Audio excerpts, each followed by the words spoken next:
Assalamualaikum warahmatullahi wabarakatuh. Yang terhormat Bapak Muslimin selaku dosen pengampu mata kuliah pengantar bisnis. Kami dari kelompok 9 akan mempresentasikan materi tentang mendistribusikan dan mempromosikan produk. Sebelum itu, saya sebagai moderator akan memperkenalkan anggota kelompok kami. Yang pertama, ada Rizky Ramadan, kemudian Ridwan Fatul Buhari, dan saya sendiri, Sekar Sabina Larasati.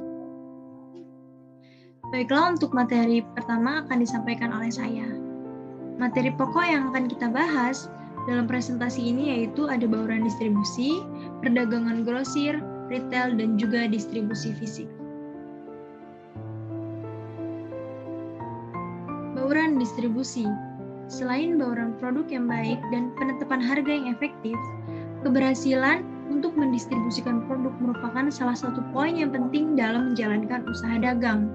Bauran distribusi merupakan perpaduan berbagai saluran distribusi yang menjadi sarana penyaluran dari perusahaan ke konsumen akhir. Perantara dan saluran distribusi membantu pendistribusian barang, baik dengan memindahkan barang ataupun dengan menyediakan informasi yang mendorong konsumen untuk membeli barang tersebut. Dalam bauran distribusi terdapat perantara atau makelar, kemudian ada juga pedagang grosir dan retail. Perantara membantu pendistribusian barang, baik dengan memindahkan barang tersebut atau dengan menyediakan informasi yang mendorong perpindahan barang dari penjual ke pelanggan. Terdapat saluran distribusi, yaitu jalur yang dilalui produk dari produsen hingga konsumen akhir. Saluran distribusi ini ada dua jenis, yaitu saluran distribusi langsung dan saluran distribusi tidak langsung. Saluran distribusi langsung adalah saluran distribusi di mana produk beralih dari produsen ke tangan konsumen tanpa melalui perantara. Contohnya, perusahaan elektronik, Dell, dan juga perusahaan rumah tangga, Tupperware. Dia langsung menjual produknya dari produsen ke konsumen industri tanpa melalui perantara. Kemudian ada saluran distribusi tidak langsung. Saluran distribusi tidak langsung ini ada 3 macam. Yang pertama, saluran distribusi eceran atau retail. Jadi dari produsen, perantaranya melewati pengecer, kemudian baru ke konsumen. Biasanya saluran distribusi ini dipakai pada pasar swalayan. Contohnya yaitu Walmart.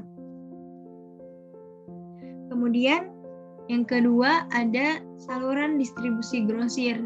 Jadi dari produsen ke pedagang besar, ke pengecer, baru ke konsumen. Biasanya saluran distribusi ini dipakai pada toko-toko konvensional baik di kota-kota besar maupun di pedesaan.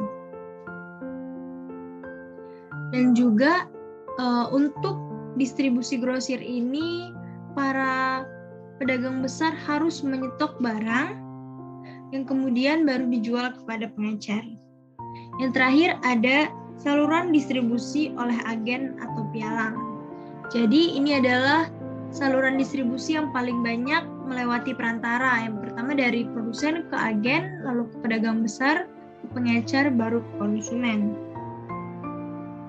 Agen penjualan sendiri adalah perantara independen yang biasanya terlibat dalam lini produk-produk yang saling berkaitan dari beberapa produsen dan membentuk hubungan jangka panjang untuk mewakili produsen-produsen tersebut dan memenuhi kebutuhan pelanggan.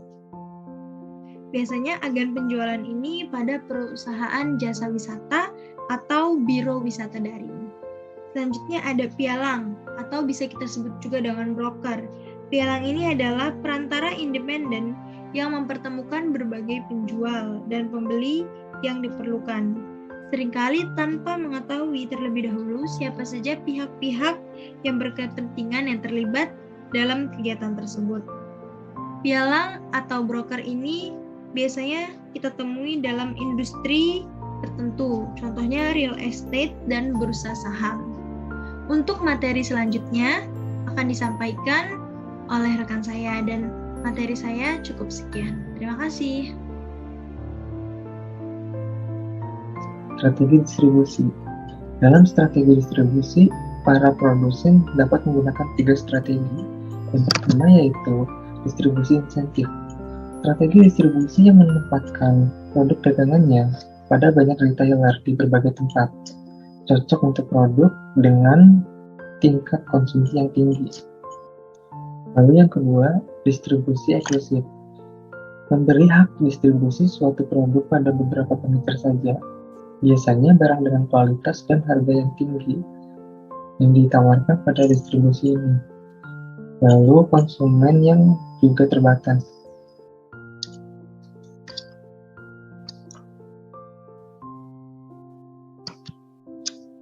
Ketiga, distribusi selektif. Metode distribusi yang menyalurkan barang atau produknya kepada daerah pemasaran tertentu dengan membeli distributor yang dirasa mampu memasarkan produknya tersebut. Dan dalam menjalankan strategi distribusi ini juga terdapat konflik, yaitu konflik saluran distribusi, di mana saat anggota saluran distribusi merasa bahwa tindakan pihak lain merugikan kinerja mereka. Perdagangan grosir. Perdagangan grosir yaitu pelaku grosir independen yang secara sah memiliki barang yang dihasilkan oleh beberapa produsen, kemudian menjual barang tersebut ke organisasi bisnis yang lainnya. Jenis perdagangan grosir terdapat golongan grosir jasa penuh, pedagang grosir fungsi terbatas, dan dropshipper. Telah hadir intermediary, yaitu anggota saluran distribusi berbasis internet yang melakukan kegiatan berupa pengumpulan data, informasi tentang para penjual dan menjanjikannya secara praktis kepada konsumen. Adapun mereka membantu menyalurkan produk ke konsumen di internet. Saat ini terdapat 3 jenis intermediari yang paling populer. Yang pertama, syndicate seller, yaitu situs web yang menawarkan hubungan kepada konsumen ke situs lainnya. Misalnya, iklan yang dipajang di dalam halaman web. Dan kedua, shopping agent atau agen belanja, yaitu situs web yang membantu konsumen dengan memberikan kemudahan untuk mendapatkan informasi suatu produk sebelum mengambil keputusan pembelian. Lalu yang ketiga, terdapat pialang B2B atau business to business. Seperti shopping agent, mereka tidak memiliki produk, namun mereka hanya menjual atau memberikan informasi mengenai produk yang mereka tawarkan. Selanjutnya dalam saluran distribusi terdapat retail. Bisnis retail biasanya menjual produk secara eceran dan konsumen yang ditujukan adalah konsumen akhir. Jenis-jenis toko retail konvensional. Yang pertama, retail unit produk seperti toko serba ada, pasar swalayan, serta toko khusus. Lalu yang kedua, terdapat retail murah seperti toko diskon, katalog, showroom, factory outlet, wholesale club. Dan yang ketiga, terdapat toko bahan kebutuhan sehari-hari.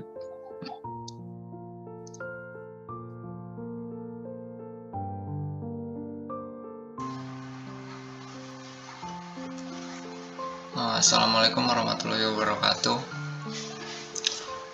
Jadi sebelumnya izin memperkenalkan diri, saya M. Rizky Ramadan dengan nomor NPM 2110310055. Jadi di sini saya akan melanjutkan materi yang sebelumnya. Jadi yang selanjutnya itu ada retail non toko dan retail daring. Retail daring sendiri terbagi menjadi 3. Yang pertama itu ada katalog elektronik, kemudian elektronik storefront dan cyber mall, kemudian ada retail interaktif dan video. Oke, next. Selanjutnya itu ada distribusi fisik. Yang pertama, distribusi fisik sendiri terbagi menjadi 3. Yang pertama itu ada operasi pergudangan. Jadi operasi pergudangan adalah operasi distribusi fisik yang terkait dengan penyimpanan barang. Selanjutnya itu ada operasi transportasi. Operasi transportasi adalah proses memindahkan produk fisik yang menimbulkan biaya besar bagi banyak perusahaan. Kemudian ada distribusi melalui rantai pasokan sebagai strategi pemasaran. Next. Kemudian pentingnya promosi. Jadi promosi sendiri itu adalah merupakan aspek bauran pemasaran yang berkaitan dengan teknik yang paling efektif dalam mengomunikasikan informasi mengenai produk dan dalam menjual produk.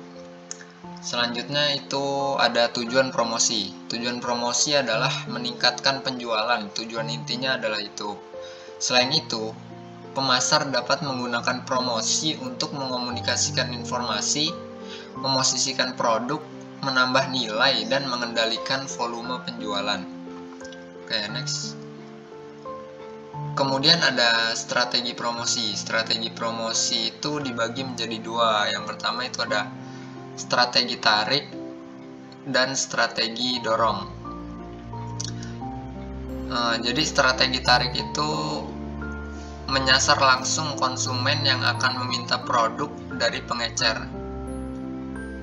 Kemudian strategi dorong. Strategi dorong adalah jadi perusahaan itu memasarkan produknya ke pedagang grosir dan peritel yang kemudian mengajak pelanggan untuk membeli produknya itu sendiri. Oke, next. Promosi penjualan. Yang pertama itu ada promosi penjualan itu sendiri, yang kedua ada kupon, yang ketiga premium, yang keempat itu ada program loyalitas. Mungkin sekian presentasi yang dapat saya sampaikan. Kurang lebihnya mohon maaf. Terima kasih. Wassalamualaikum warahmatullahi wabarakatuh.